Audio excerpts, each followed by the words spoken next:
Hello, this is Ron Paul with your weekly update for March 15th. Last week, Congress debated a resolution directing the President to withdraw our troops from Afghanistan no later than the end of this year.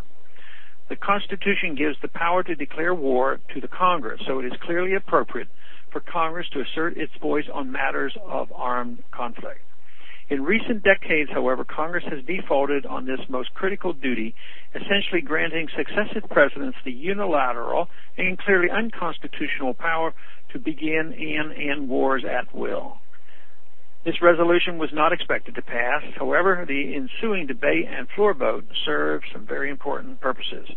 First, it was most important to finally have an actual floor debate on the merits and demerits of continuing our involvement in the conflict in Afghanistan. Most congressional action regarding Afghanistan has concerned continued funding for the conflict. Thus, members of Congress have cloaked their support for an increasingly unpopular war in terms of financial support of the troops.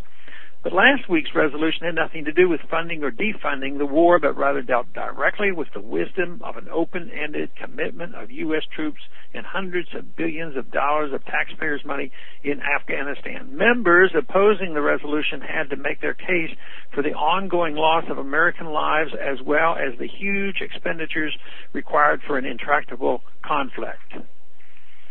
In my opinion, this was an impossible case to make. Supporters of the war made the same intellectually weak arguments for continuing our occupation of a nation with a long and bloody history of resisting foreign occupation.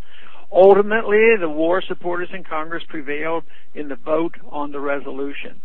Still, the vote was significant because it places every member of Congress on the record as supporting or not supporting the unconstitutional, costly, violent occupation of a country that never attacked us. This vote should serve as an important reminder to the American people of where their representatives really stand when it comes to policing the world, empire building, and war. The War Powers Resolution was passed in 1973 in the aftermath of Vietnam. It was intended to prevent presidents from slipping this country so easily into unwinnable wars with indistinct enemies and vague goals. Unfortunately, it has had the opposite effect by literally legalizing undeclared wars for 90 days. In the case of Afghanistan, 90 days has stretched into nearly a decade. The original purpose of the initial authorization of force to pursue those responsible for the attacks on September 11th is no longer applicable. Al-Qaeda has left Afghanistan. We are now pursuing the Taliban, who never attacked us. The Taliban certainly are not our friends, but the more of them we kill, the more their ranks grow and the stronger they become. Meanwhile, we are spending hundreds of billions of dollars in Afghanistan and accelerating our plunge toward national bankruptcy. Whose interest do we serve by continuing this exercise in futility?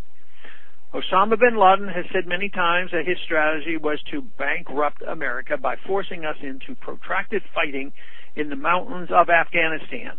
The Soviet Union learned this lesson the hard way and ultimately was forced to withdraw its troops from Afghanistan in defeat and humiliation.